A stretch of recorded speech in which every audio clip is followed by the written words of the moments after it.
میں تلاوتوں سے پیار کرتا ہوں, میں ذکر سے پیار کرتا ہوں, ایک رات کی اور مہلت دے دو تاکہ آج رات میں دل کھول کر کے ہم اللہ کی عبادت کر لیں. کل کے دن جنگ کی جائے گی. حضرت امام حسین کی خبر لے کر کے حضرت عباس علمبردار ابن سعد کے پاس میں گئے. امام حسین کہتے ہیں ایک رات عبادت کرنے کی مہلت اور دے دی جائے, کل جنگ کی جائے گی. تو ابن سعد کے ساتھ میں جو یزیدی تھے وہ کہنے لگے, اے ابن سعد, اگر کافر بھی ہم سے مہلت مانگے تو کافر کو بھی مہلت دی جاتی ہے, یہ تو نبی کے نواسے ہیں, ان کو تو مہلت دے دی جائے.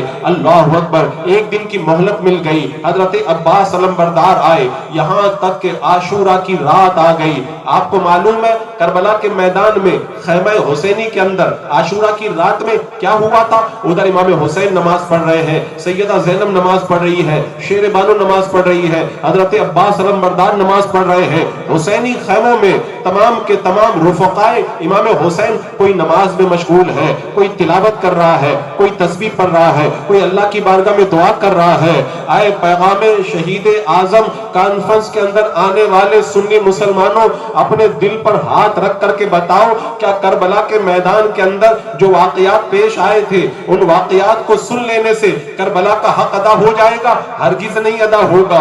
اگر کربلا پہ عمل کرنا چاہتے ہو تو دیکھ لو عاشورہ کی رات میں امام حسین کیا کر رہے تھے, مقدس خواتین کیا کر رہی تھی, مقدس رفقا کیا کر رہے تھے. آپ کو کربلا کی تاریخ یہ بتائے گی. کوئی تلاوت کر رہا تھا, کوئی نماز پڑھ رہا تھا, کوئی ذکر کر رہا تھا. اب اگر جو حسینی ہوگا وہ نماز کو ترک نہیں کرے گا, وہ تلاوت کو ترک نہیں کرے گا, وہ ذکر کو ترک نہیں کرے گا. آج میں اپنے نوجوانوں کو دیکھ رہا ہوں, ہمارا نوجوان امام حسین کے نام کا نعرہ تو خوب لگاتا ہے, سبیلے بھی بناتا ہے, کھچڑا بھی بناتا ہے, ان کے نام کی نیازیں بھی کرواتا ہے. بنانا چاہیے, سبیل بھی بنانا چاہیے, شربت بھی بنانا چاہیے, کھچڑا بھی بنانا چاہیے, لیکن کربلا شربت بنانے کا نام نہیں ہے, کربلا کھچڑا بنانے کا نام نہیں ہے, کربلا صرف محفل سجانے کا نام نہیں ہے, کربلا صرف نعرہ لگانے کا نام نہیں ہے. کربلا نام ہے امام حسین کے کردار پہ عمل کرنے کا. امام حسین کے کردار پہ عمل کرنے کا. آپ کی توجہ ہے, میں ایک جملہ کہنا چاہتا ہوں. امام حسین کا یزید سے کیا جھگڑا تھا؟ کیا زمین کی لڑائی تھی؟ کیا امام حسین کی یزید کے ساتھ میں کوئی کاروبار کی لڑائی تھی؟ کیا کوئی ذاتی لڑائی تھی؟ لڑائی کیا تھی؟ لڑائی یہی تو تھی, یزید کہہ رہا تھا کہ مجھ سے بیعت کر لو. امام حسین کیا کہہ رہے تھے؟ تو زانی ہے, شرابی ہے, فاسق و فاجر ہے, تیری بیعت نہیں کی جائے گی. امام حسین نے یزید سے جو جنگ کی, یزید میں کوئی زہر نہیں رکھا ہوا تھا, یزید سے جو جنگ کی وہ اسی لیے کی تاکہ نمازوں کو بچایا جائے, تاکہ شریعت کو بچایا جائے, حق کو بچایا جائے, باطل کی سرکوبی کی جائے. اگر امام حسین نے کربلا کے میدان میں اپنی اور اپنے رفقا کی جان دی ہے تو شریعت کو بچانے کے لیے دی ہے, فسق و فجور کو ختم کرنے کے لیے دی ہے. آئے امام حسین سے محبت کرنے والوں, اپنے دل پہ ہاتھ رکھ کر کے بتاؤ, اگر ہم بھی فاسقانہ کام کریں, ہم بھی اگر نمازوں کو ترک کریں, اگر ہم بھی بدکاری کریں, اگر ہم بھی بدنظری کریں, اگر ہم بھی شریعت کے خلاف کام کریں, تو بتاؤ ہم میں اور یزیدیوں کے اندر اس اعتبار سے, گناہ کے اعتبار سے کیا فرق رہ جائے گا؟ آئے کربلا سننے والوں, میں نے قرآن کی آیت ابھی سنائی ہے. میرا رب قرآن میں کہتا ہے لقد کان فی قصصہم عبرۃ لأولی الالباب. رب فرماتا ہے ان کے قصوں سے عقل والوں کی آنکھیں کھلتی ہیں. یعنی رب فرماتا ہے جب اللہ والوں کے واقعات بیان کیے جاتے ہیں, اللہ والوں کا ذکر کیا جاتا ہے, تو فائدہ کیا ہوتا ہے؟ رب فرماتا ہے لقد کان فی قصصہم عبرۃ لأولی الالباب. ان کے قصوں کو سننے کے بعد میں عقل والوں کی آنکھیں کھلتی ہے. کوئی 10 سال سے کربلا سن رہا ہے, کوئی 20 سال سے کربلا سن رہا ہے, کوئی 25 سال سے کربلا سن رہا ہے, آج تک آنکھیں نہیں کھلی, آج تک نمازی نہیں بنے, آج تک نیک نہیں بنے, تو پھر اس کا مطلب یہ ہوا ہم نے کربلا سنا ہی نہیں ہے. اگر کربلا سنا ہوتا ہم نمازی بن جاتے, ہم پرہیزگار بن جاتے, ہم متقی بن جاتے, ہم گناہوں کو ترک کر دیتے. آئے کربلا سننے والوں, پیغام شہید اعظم میں آپ کو دیتا ہوں.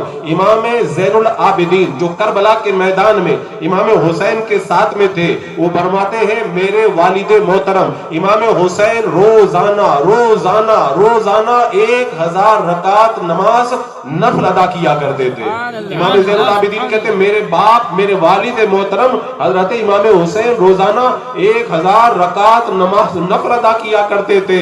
اے بسوا کلیان کے حسینیوں مجھ کو آپ بتاؤ, ہم جس امام حسین کی یاد منا رہے وہ تو 1000 نفل ادا کرتے تھے اور ہم صرف فرض ادا کرنے کے لیے بھی تیار نہیں ہیں. کتنے افسوس کی بات ہے, کتنے افسوس کی بات ہے.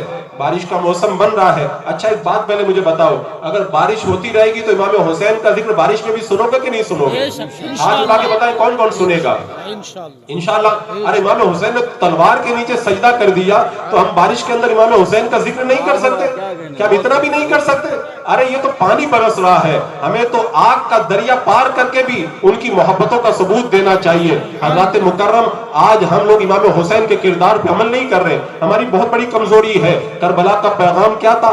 آج ظالم قوتوں نے ہمارے نوجوانوں کو گناہوں میں لگا کر امام حسین کے کردار سے دور کر دیا ہے. آپ کو پتا ہے باضابطہ طور پر ہمارے نوجوانوں کو گمراہ کرنے کے لیے پلاننگ تیار ہوتی ہے. سلطان صلاح الدین ایوبی نے جب بیت المقدس فتح کیا اور بیت المقدس کی فتح کے بعد میں جاسوسوں کو پکڑ کر کے امام حضرت صلاح الدین ایوبی کے پاس میں لایا گیا تو انہوں نے کہا تھا اے صلاح الدین ایوبی تمہارا ایمان مضبوط ہے, تم بچ گئے, تمہارے سپاہی بچ گئے, لیکن آنے والے کسی مسلمان ماں کی کوکھ سے کوئی ایوبی نہیں پیدا ہوگا, کوئی زنگی نہیں پیدا ہوگا. ہم نے مسلمانوں کی نسل کے اندر عیاشی کا اور گناہوں کا بیج بو دیا ہے. آج ہمارے جوانوں کو برباد کرنے کے لیے کیسی پلاننگ تیار ہوئی ہے میں آپ کو بتاؤں. 1 سال پہلے کی بات ہے, پچھلے سال کے اخبار میں نے پڑھا تھا انگلینڈ کی سرزمین پر ایک یونیورسٹی کے اندر ایک پروفیسر لیکچر دے رہا تھا. وہ یہودی پروفیسر لیکچر دیتے ہوئے اپنے اسٹوڈنٹ کے سامنے یہ کہہ رہا تھا کہ ہم نے پورن انڈسٹری کو لانچ کیا ہے